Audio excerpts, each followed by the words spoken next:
अस्सलाम वालेकुम स्टूडेंट्स, बिस्मिल्लाहिर्रहमानिर्रहीम। Welcome to lecture number 4 vocabulary, English vocabulary जो कि हम लर्न कर रहे थे। तो आज हमारा 4th लेक्चर है। स्टार्ट करते हैं। फर्स्ट वर्ड है हमारा कैलमनी। कैलमनी का मतलब होता है बदगोई करना, तोहमत लगाना, किसी के साथ जो है ना बुरी तरह से बात करना।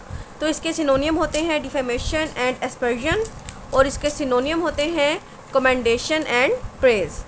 नेक्स्ट हमारा वर्ड है कैप्टिविटी। कैप्टिविटी का मतलब होता है नज़रबंदी या फिर कैद, गिरफ्तारी।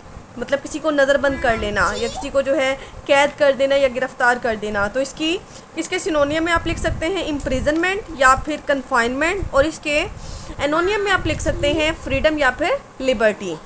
इसके बाद नेक्स्ट हमारा वर्ड है कैप्टिवेट।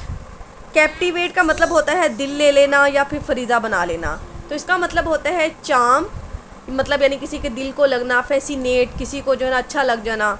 और इसके एनोनियम होते हैं डिसएल्यूजन या फिर ऑफेंड। नेक्स्ट हमारे वर्ड है चेस्ट। चेस्ट का मतलब होता है पाकीज़गी, पाकदामनी, हयादारी। तो इसके सिनोनियम में आप लिख सकते हैं विर्चुअस या फिर प्योर, और जो है ना इसके एनोनियम में आप लिख सकते हैं सलिड या फिर लस्टफुल, मतलब जो हवस के मारे होते हैं। इसके बाद नेक्स्ट हमारा वर्ड है सीज़। सीज़ का मतलब होता है या तो तर्क कर देना, छोड़ देना, दस्तबरदार होना या हाथ उठाना। तो इसके सिनोनियम में आप लोग लिख सकते हैं टर्मिनेट या फिर डिजिस्ट, और इसके एनोनियम में कर सकते हैं बिगिन या फिर ऑर्गिनेट। नेक्स्ट हमारा वर्ड है कंपैशन। कंपैशन का मतलब होता है रहम या फिर खुदा परस्ती देना। तो इसके सिनोनियम में आप कर सकते हैं, मतलब ये रहम दिली के मायने में आता है ना, तो काइंडनेस या फिर सिंपैथी, और इसके एनोनियम में कर सकते हैं बारबेरिटी या फिर क्रुएलिटी। नेक्स्ट वर्ड है चेस्टाइज। चेस्टाइज का मतलब होता है अजाब या फिर किसी को सख्त किस्म की सज़ा देना। तो इसके सिनोनियम में हम करेंगे पनिश या फिर एडमोनिश, और इसके एनोनियम में करेंगे चीयर या फिर इनकरेज। नेक्स्ट हमारा वर्ड है कंसीड। कंसीड का मतलब होता है तस्लीम करना, मंजूर करना, इजाज़त देना, और इसके सिनोनियम में आप कर सकते हैं यील्ड या फिर परमिट, और इसके एनोनियम में कर सकते हैं डिनाई या फिर रिजेक्ट। नेक्स्ट वर्ड है कंप्राइज। कंप्राइज का मतलब होता है शामिल होना, शामिल करना या फिर मोहित होना। तो इसके सिनोनियम में हम लिखेंगे इंक्लूड या फिर कंटेन, और एनोनियम में लिखेंगे रिजेक्ट या फिर लैक। नेक्स्ट वर्ड है कॉन्सेंट। कॉन्सेंट का मतलब है राज़ी होना, कबूल करना, फिर या सने बलूग या सने शऊर, जब जिस एज में जाके बंदे को समझ आ जाती है। तो इसके सिनोनियम में आप लिख सकते हैं एग्री या परमिट, और इसके एनोनियम में लिख सकते हैं ऑब्जेक्ट। ऑब्जेक्ट मतलब यहाँ पे एतराज़ करना या फिर डिसएग्री होना, किसी की चीज़ के साथ एग्री ना करना, गैर राज़ीमंद होना। नेक्स्ट हमारा वर्ड है कनकर।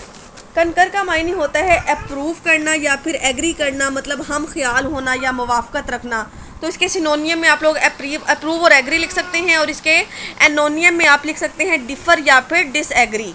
इसके बाद नेक्स्ट हमारा वर्ड है कंसोलिडेट। कंसोलिडेट का मतलब होता है जोड़ना, मजबूत करना या फिर सख्त करना। तो इसके सिनोनियम में आप लिखेंगे सॉलिडिफाई या फिर स्ट्रेंथन, और इसके एनोनियम में आप लिखेंगे सेपरेट या फिर वीकन। नेक्स्ट हमारा वर्ड है कॉन्सिक्वेंस। कॉन्सिक्वेंस में जो है ना आपके सिनोनियम, इसका मतलब होता है अंजाम या फिर नतीजा। तो इसके सिनोनियम में आपके पास आ जाएगा आउटकम या फिर इफ़ेक्ट, और इसके एनोनियम में आपके पास आ जाएगा ओरिजिन या फिर स्टार्ट।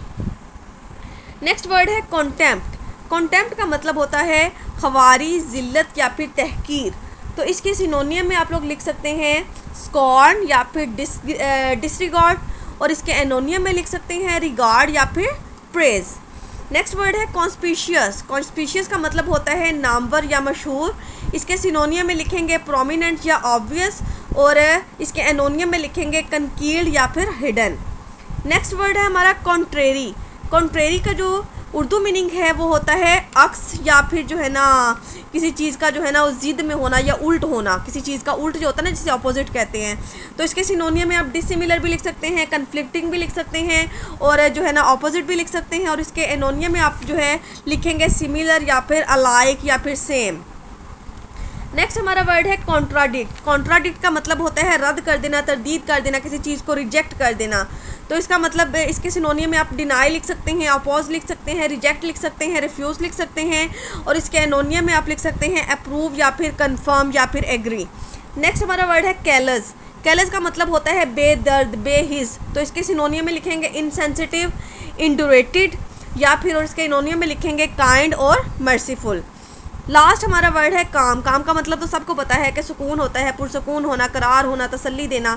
तो इसके सिनोनियम में लिखा जा सकता है हारमोनियस और अनरफल्ड, और इसके एनोनियम में हम कर सकते हैं स्ट्रॉमी या फिर टर्बलेंट।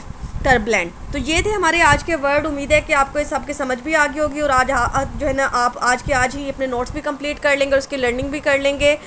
और टेक केयर, अल्लाह हाफ़िज़।